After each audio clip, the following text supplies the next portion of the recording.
Welcome to Breaking the News Plus on this Wednesday night. An interesting development in the case against Luigi Mangione, the man accused of murdering Brian Thompson, a UnitedHealth Group executive in New York City last year. He wants to use a psychiatric defense in his state murder trial. And to talk about that, Lou Raguse, our courts expert, our fraud expert, our everything expert here at KARE 11. Welcome, Lou. Thank you. So a psychiatric defense in his state murder trial of extreme emotional disturbance. That's what Mangione's team says he wants to use. Is that an insanity plea? No. So that's the first thing to understand, because I think people are familiar with, pleading insanity. And then if that's successful, they don't go to prison. They end up going to a mental hospital. So this is something different that is possible in New York State and in some other states, but not in Minnesota. Okay. So it is claiming it's a psychiatric defense, but it's claiming extreme emotional disturbance, meaning that there's some sort of psychological condition that causes him to be, not able to think through what he's doing at the moment, and he carries out those crimes. And so the difference is that with insanity defense, it's kind of like not knowing the difference between right and wrong. Right. And with this, it's not to that level. It's just that there was some sort of thing that was causing such an emotional disturbance that it caused him to do what he did. And it still takes a psychological, like a psychiatrist, to testify on behalf to vouch for him. That this was going on right. in his defense. And that's what's really curious to me, because the way it's described, the way I read it, to establish extreme emotional disturbance, his lawyers must show the disturbance was so extreme it robbed him of self-control and that he killed Brian Thompson while under the influence of that disturbance. What strikes me about that is that a psychologist would have to somewhat go back in time to examine a Luigi Mangione on the day of the crime. Right. And perhaps in days ahead of it as he planned to go to New York City. How can you psychologically evaluate a person's frame of mind in the past? Well, that's a good question, and that's maybe what the jurors will be thinking when they listen to it. But that's what happens in these cases, is that the psychiatrist tries to figure out what their state of mind was at the time of the crime. And you mentioned the planning that went into this. That plays against him. Right. Because you've heard of heat of the moment. Right. Crimes of passion. Crimes of passion. This is kind of similar to that, where, it's a mitigating factor. It doesn't absolve you of responsibility, but it mitigates it. And so if he's able to convince the jury that that's what happened here, it would knock down from murder down to manslaughter. And the difference in that is, instead of having life in prison, he would have like a maximum of 25 years, and he'd be eligible for parole before you get to that point. And so it's significantly different in the punishment, but he would essentially be admitting that he was the killer. And so it's changing the how the trial will be set up, because the state of New York will still have to prove that he was the killer, but they won't face opposition. It'll essentially be acknowledged that he was the shooter, but then the trial becomes a war of experts. Right. The psychiatrist for the defense versus the state. The state gets a chance to have him examined by one of their experts as well, and presumably will come up with a different evaluation, and then both will testify, and it'll really come down to who the jury believes on that. And also it shifts the burden of who needs to prove this to the defense. The same way in Minnesota, when we've done like a self-defense claim, for example, it puts a little bit of the burden on the defense to prove that these factors were there and that they committed a crime in self-defense. It's an affirmative defense is what they call it. And so in this case, and it's not, they don't have to prove beyond a reasonable doubt, but the defense will have to prove that it's more likely than not that he had this extreme emotional distress that caused him to commit the crime. Okay, and that it's very clear. You refer to the state a couple of times, and we want to be clear that there are two different trials going on here. The state trial in New York against Mangione is supposed to be in September. This is where he's going to use that extreme emotional disturbance defense. But almost right after that is the federal trial. We know they are not seeking the death penalty, but he still faces a federal trial for the killing of Brian Thompson. And in that trial, he cannot use the same defense. Right. So what's the point in using it in the state trial if he can't use it in the federal? Well, they're taking them one thing at a time here. Okay. And so the state trial is scheduled first. That does carry life in prison if he's convicted of murder. And so, that is the first thing that's coming along on his legal journey here. And so after they address that, you go to federal court. You can't make the same type of claim. You can claim insanity, though. And I've seen just here in Minneapolis, there was a recent one where a mom from the Red Lake Reservation burned down her house and killed a couple of her kids. Okay. And so she claimed insanity. And she had a very good lawyer. And I listened to some of that and how it was explained. But still, it did not take the jury long to dismiss that and convict her of murder. Yeah, insanity defenses don't have a high percentage rate of being successful. They don't, except... Well, in Hennepin, we've covered here in Minnesota several cases where all of the experts are saying that there is severe mental illness here, Sure. and there's really no other path. A high-profile one was America Thayer was this victim in Shakopee who got beheaded Yes, I remember by this. her significant other, and that defendant, I mean, they couldn't find an expert that wouldn't say that he is mentally ill, and so he essentially got convicted, and so his verdict was guilty but mentally ill, and then now he's at a mental hospital. He's not in prison. The state hospital. Yeah. In this case, I think for the people watching this at home or ingesting this information, they may have a lot of questions about this claim of extreme emotional disturbance by Luigi Mangione, because he certainly has not exhibited that in the few times that we have seen him. The lead up to it, it seems to come kind of as a last-minute defense. It does, and it is. I asked I have a really good legal expert from New York State from my time when I worked in Buffalo for 3 years.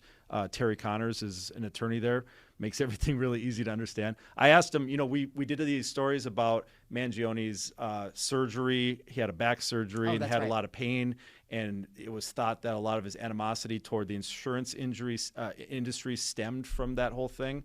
And so I asked Terry about that, and he said that a physical ailment doesn't work in this defense. So it has to be a mental, something, extreme emotional disturbance, which is something psychological, not something physical. And so in order to get there, it is a high bar that he has to cross. And I have not seen, because you said it's not in Minnesota, and I was previously in Kansas City, I don't remember this in Missouri, a case centered around extreme emotional disturbance. And I want to really make clear to the people watching, you mentioned it, but if this trial is something that people will follow in September, how this trial will change dramatically in terms of maybe what they see on Law and Order. Like in Law and Order, if you're doing a murder trial and you're going to go through point by point by point, then he did this, then he did this, and then he did this. But if it's centered on a psychological state, it's going to be really medical testimony about a person's brain and what it was doing different. For sure, although the facts of the planning are still in the state's favor, the state of New York, the prosecution. And when they go through that stuff, I'm sure that they'll try to show the jury that, he's operating with a clear enough mind to make these travel plans. He fabricated a weapon with a 3D printer. And that's believed, it was found in the backpack when he was arrested at a McDonald's in Pennsylvania, and they believe that that is the murder weapon. And so to go through the time to make a 3D printed weapon that you believe is going to work, to plan out to find the person that Brian Thompson, the CEO of UnitedHealthcare, and figure out where he was staying and where he might cross paths with him. There's a lot of planning, and the state will use that to their advantage in presenting to the jury that he was operating with a clear enough mind to get to that point. It's not like the stereotypical heat of passion thing where a spouse finds the other spouse in bed with another person and then kills them in the heat of passion. That would be like the stereotypical, case. What did your legal expert in New York, because he's familiar with New York law, think of this defense and this development? Did he think, that could work, or he's like, this has no shot in hell?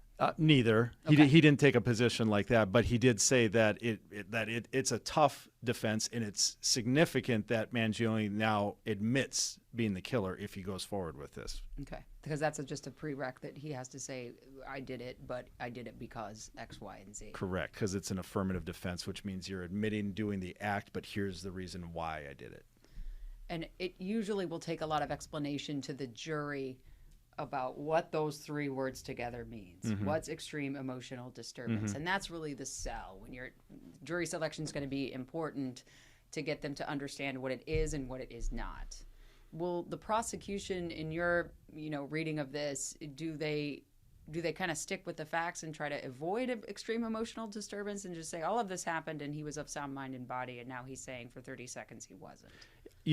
I think that as we've been following this case, every hearing that happens in New York, there is a crowd outside the courthouse of Mangione followers, supporters, fans, people. He gets tons of fan mail in his jail that he's being held in. He's raised $1.5 million for his defense fund. So I think that it'll be a concern for the prosecution that they might get jurors that are sympathetic to the fact that he committed this crime because they have anger towards the healthcare industry, CEOs, capitalism in general. And if any of those people make it on the jury, a defense like this gives them a way to say, to legally say, because they call it jury nullification. If a defense says he did this, but we want you to vote not guilty because you feel bad for him, like something like that, that's jury nullification. It gives a juror a way to check a box to let him kind of get away with it without jury nullification. But so I'm sure that this whole process for the prosecution will be tense as far as making sure that they get a jury that's not going to have those sympathetic feelings towards him, even if they don't 100% believe that he had this extreme emotional disturbance. Right, and the job of the prosecution, I would surmise, is that we have not heard a lot about the life of Brian Thompson and the people who loved him. So there's a sympathetic ear there, too. A man was murdered. They have to humanize him. They have to humanize Brian, too. Like, you can feel a way about health insurance companies, and the majority of Americans do. However, a man is dead, and people who love and care about him are heartbroken over it. Yeah, and that's why we're talking about the case, because he's a Minnesota man. Yeah. He went to his kids' soccer games and baseball games, and they're left without a father. And so, there is that whole part. It's unique in that the victim has gotten such little humanization. Yeah, the victim has. Whereas the defendant has. It's really complete upside down. So we'll see how that trial plays out, where the opportunity to humanize Mr. Thompson is made in light of all of that support for Mr. Mangione by some parts of society that have shown up in New York. But it will be interesting for legal scholars and for those of us that cover these types of things to watch this extreme emotional disturbance defense play out. And once we get to that trial in September, let's say that he's successful, and then let's say he gets a sentence of 25 years. Well, then that federal trial will start, and if he's found guilty of the stalking charge that's still in there, he could still get life in prison. Okay. So as far as like which one is higher, I think that with the New York case going first and life in prison for murder being, the ordinary course of action for a crime like this, that's what I think prosecutors are hoping for.